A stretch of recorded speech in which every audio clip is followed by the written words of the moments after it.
What is it? The Odyssey by Homer. It's my homework. You can't be serious. That's enough for today, kid.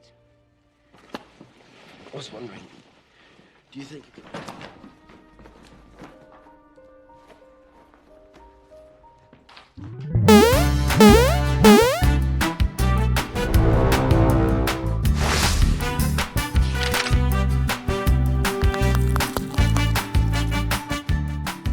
Hai guys, kembali lagi di sini bersama gue IPD. Kali ini gue bakal ngebawain alur cerita film dari barat dengan judul The Reader. Film ini rilis pada tahun 2008. Bercerita tentang seorang anak muda yang menjalani hubungan dengan wanita yang umurnya terpaut cukup jauh. Ya kayak bocah sama tante-tante gitu. Hingga suatu ketika kebersamaan mereka dipisahkan oleh jarak. Lalu apakah cinta beda usia mereka ini akan berjalan harmonis? Atau apakah sebaliknya? Tapi sebelum kita lanjutkan videonya, jangan lupa like dan subscribe-nya. Dan follow juga Instagram IPD Film. Linknya gue taruh di deskripsi. Oke, tanpa berlama-lama lagi, langsung aja kita ke videonya. Film ini diawali dengan seorang remaja yang bernama Michael. Dia berada di dalam alat transportasi. Ia terlihat begitu basah kuyup dan juga tampaknya ia juga tidak begitu sehat. Saat turun, si Michael ini mengalami mual lalu muntah-muntah di jalan.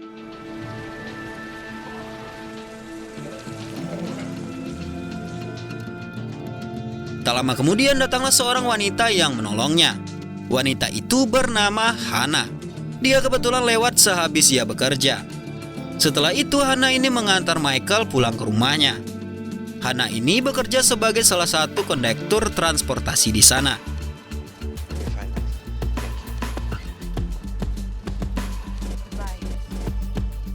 Di rumah Michael diperiksa oleh dokter. Ternyata si Michael ini mengalami cacar dan harus beristirahat di rumah untuk beberapa bulan. Kemudian scene maju ke beberapa bulan selanjutnya. Tampak si Michael ini pergi ke rumah Hannah hanya sekadar berterima kasih kepadanya karena telah menolongnya tempo hari. Di tempat tinggal Hannah, ia melihat Hannah sedang menggosok pakaiannya. Kemudian ia memberikan bunga yang dikhususkan untuk Hannah.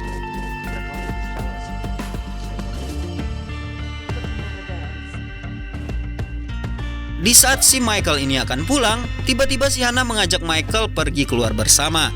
Lalu Michael ini pun menunggu Hannah dari luar untuk menunggu Hannah mengganti bajunya. Di saat Hannah mengganti baju, tanpa disengaja Michael ini melihat sedikit tubuh Hannah yang sedang memakai pakaian. Kemudian Hannah melihat Michael yang sedang memperhatikannya mengganti pakaian. Karena merasa ketahuan, Michael pun langsung segera pergi dari sana. Waduh, malu-malu nih.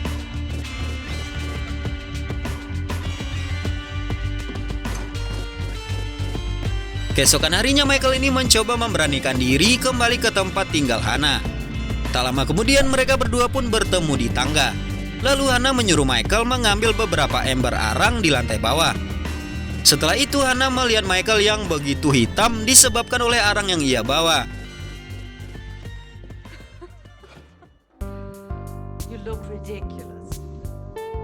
Kemudian ia menyuruh Michael untuk mandi dulu sebelum pulang. Tak lama setelah Michael berendam, datanglah Hannah membawa handuk untuk Michael. Namun di saat itu pula Hannah tidak memakai sehelai pun benang. Kalian tahu maksud gue? Dan mungkin si Hannah ini yang udah begitu kebelet pengen dimantap-mantapin sama si Michael.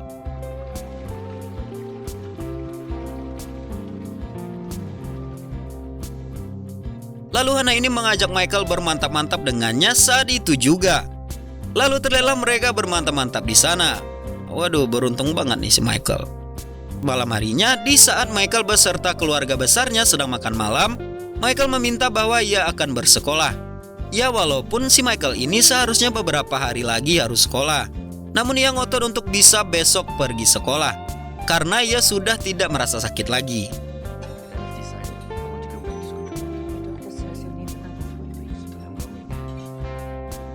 Setelah itu di saat Michael sepulang dari sekolahnya, ia dengan terburu-buru pergi ke tempat tinggal Hannah.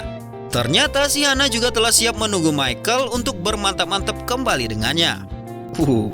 Nah di sini juga si Hannah yang sepertinya sudah begitu profesional dalam permantapan. Ia mengajari Michael bagaimana tata cara bermantap-mantap yang baik dan benar. Waduh.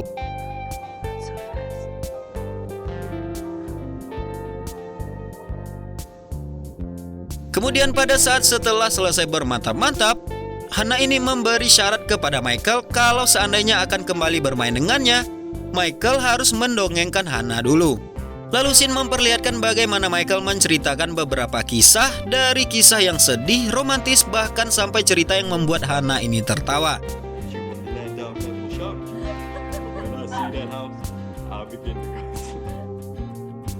Dan tentunya seperti janji Hana, sesudah menceritakan sebuah dongeng, mereka langsung melakukan ritual mantap-mantap mereka kembali. Dan begitu pula seterusnya. Asik sekali. Come now, kid. You can't be serious. That's enough for today, kid. Pada suatu hari, Hana dan Michael ini pergi berjalan-jalan sambil mengendarai sepeda ke suatu tempat. Lalu singgahlah mereka ini di tempat makan. Saat memesan menu makanan, Hana sedikit bingung dengan apa yang ditulis di menu tersebut. Lalu ia meminta Michael yang memesan menu untuknya. Untuk kalian ketahui, Hana ini nggak bisa ngebaca, guys.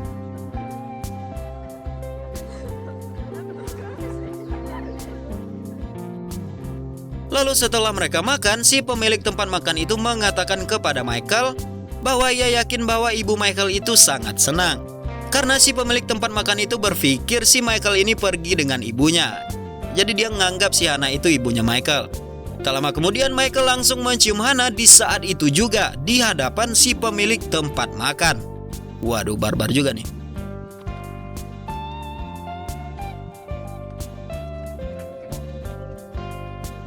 Setelah itu mereka kembali melanjutkan kebersamaan mereka tersebut ke tempat gereja yang sepertinya sudah cukup tua.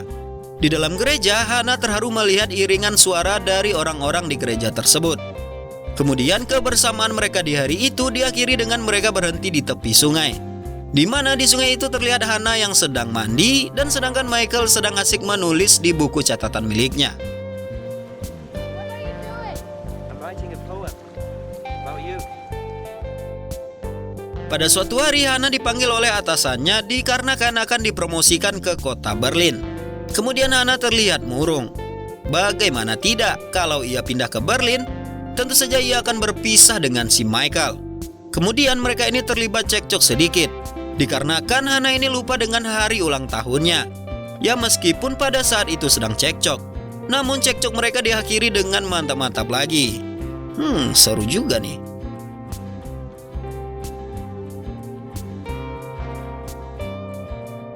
Lalu datanglah di mana hari keberangkatan Hana. Terlihat Hana membawa beberapa kopernya untuk pergi dari tempat tinggalnya menuju Berlin. Tak lama setelah itu Michael datang ke tempat Hana. Ia menyadari bahwa Hana sudah tidak berada di sana lagi. Dan ia tampak sedih dan juga begitu murung atas kepergian Hana.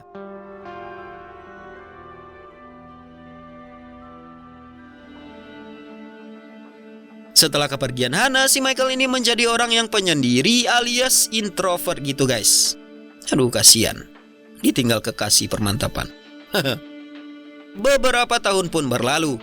Tampak Michael sudah berkuliah. Ia berkuliah di jurusan hukum di kota Berlin. Waduh, sama dong sama tempat si Hana tadi. We are going to start reading list, Kebetulan saat itu para mahasiswa itu diajak pergi ke pengadilan untuk menyaksikan beberapa tersangka yang dituduh bertanggung jawab atas meninggalnya ratusan wanita di dalam gereja tua yang terbakar. Waduh, ngeri guys. Sesampainya di ruang persidangan, Michael dibuat terkejut dikarenakan ia melihat Hana menjadi salah satu dari 6 orang tersangka tersebut.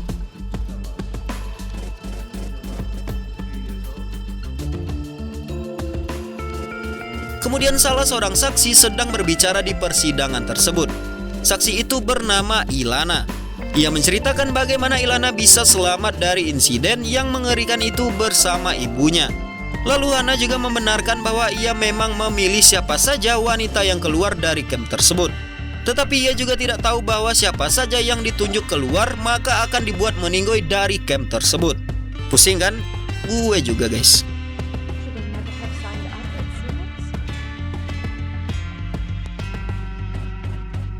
Kemudian Ilana sebagai saksi mengatakan bahwa Hana ini memilih wanita setelah ia menceritakan dongeng terhadapnya. Dan itu adalah orang-orang yang lebih muda darinya. Sehingga membuat semua orang terkejut akan kesaksian Ilana. Begitu juga dengan Michael. Is that kind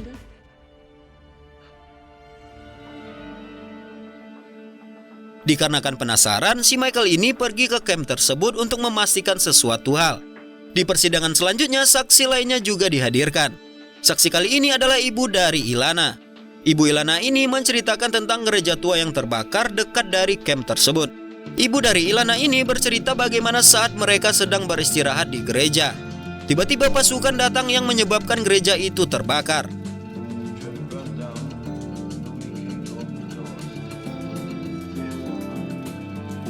Setelah itu hakim bertanya kepada Hana perihal kebenaran cerita tersebut. Lalu Hana mengatakan apa yang ia lakukan sudah benar dan sesuai dengan prosedur. Namun para tersangka lainnya tidak terima dan malah menuduh bahwa Hanalah sebenarnya dalang dari terbakarnya orang-orang di dalam gereja. Jadi intinya semua tersangka di sana bersalah, tapi hanya Hana yang mengaku. Dan kelima orang lain tidak mengaku bersalah. Dan Hana dikambing hitamkan. Gitu guys. Does it matter who did? She wrote it.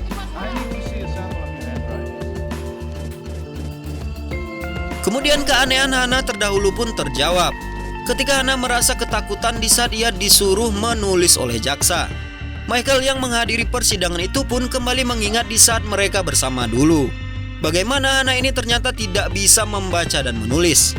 Kemudian entah mengapa Hana mengakui bahwa ialah dalang atas semua yang telah terjadi. Padahal enggak guys.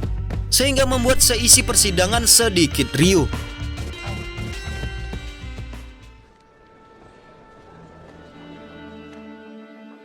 Tak lama dari itu Michael bercerita kepada dosennya. Ia mendapat informasi bagaimana informasi tersebut mungkin saja dapat meringankan salah satu dari tersangka tersebut. Lalu singkat cerita, tibalah Michael ke penjara untuk menemui Hana. Kemudian saat akan menemui Hana, si Michael ini malah balik kanan karena ia merasa belum siap bertemu dengan Hana kembali.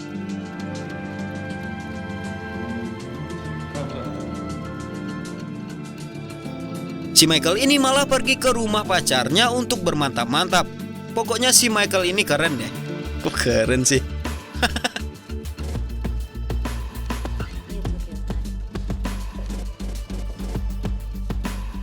Keesokan harinya Hana kembali ke persidangan. Kali ini sidang keputusan hakim. Saat memasuki ruangan, ia disoraki oleh hadirin yang hadir di sana. Kemudian Hana dijatuhi hukuman seumur hidup karena telah menjadi dalang tragedi tersebut. Sementara tersangka lainnya hanya dijatuhi hukuman 4 tahun saja. Dan terlihat si Michael menangis atas keputusan dari hakim.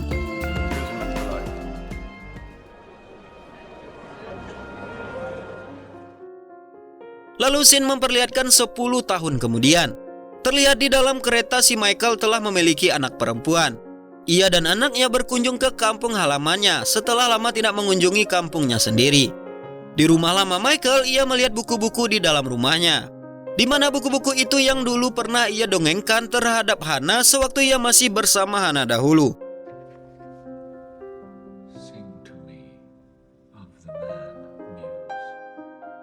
Lantas kemudian Michael ini merekam dongengnya itu lalu mengirimkan bacaan tersebut kepada Hana yang masih di dalam penjara. Setelah itu terlihat Hana yang sudah tua. Ia begitu senang atas kiriman yang ia terima, karena sebelumnya tidak ada satu orang pun yang mengirimkannya sesuatu.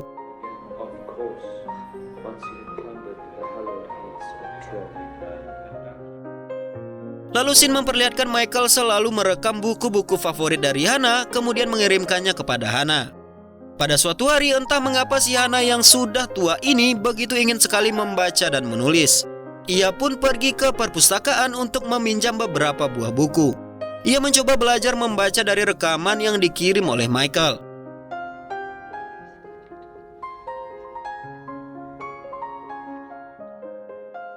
Empat tahun kemudian, Michael ini begitu banyak mendapati surat dari Hana.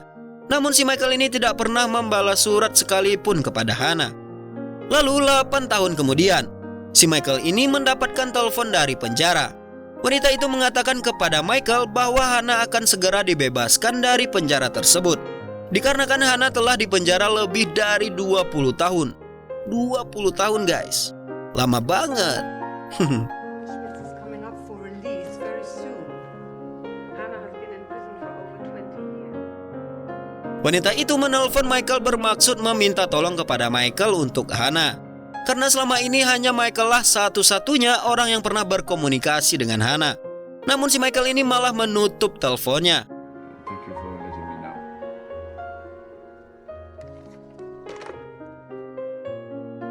Lalu terlihat si Michael merenungkan apa yang telah terjadi. Galau mungkin si Michael. Setelah itu Shin memperlihatkan Michael pergi berkunjung ke penjara untuk menemui Hana. Akhirnya kemudian terlihatlah Michael dan Hana bertemu setelah sekian lama tidak saling bertemu.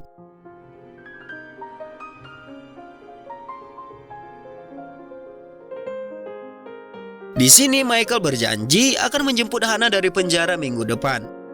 Karena melihat respon Michael yang begitu dingin terhadapnya, Hana ini langsung murung di kamarnya. Ia memutuskan untuk membuat dirinya itu meninggoy di saat itu juga. Aduh, pokoknya ini dramatis sekali guys.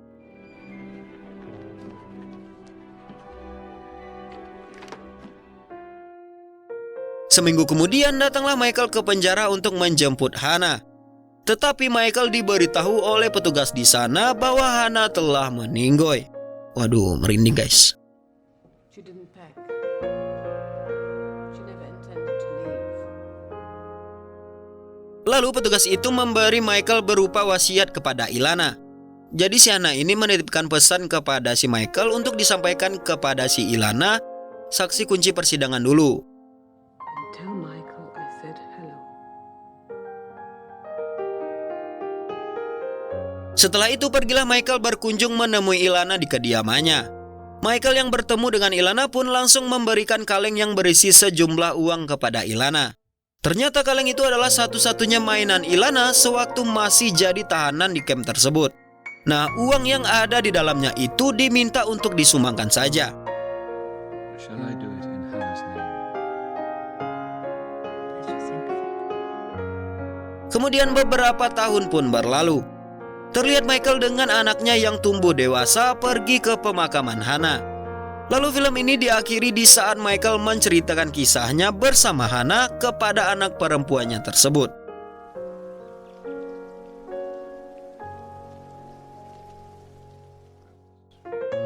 Dan film The Reader pun tamat. Oke guys, itulah alur cerita film dengan judul The Reader. Di awal film kita disuguhkan dengan adegan-adegan yang begitu mantap. Apalagi aktris ceweknya, ya lu pasti tahu siapa aktris ceweknya yang berperan sebagai Hana. Lalu gimana film ini menurut kalian? Komentar di bawah. Oke guys, sampai di sini dulu video untuk kali ini. Jangan lupa tinggalin like, komen, dan subscribe-nya. Aktifin tombol loncengnya juga, share juga ke teman-teman kalian. Sampai jumpa di video selanjutnya dan bye.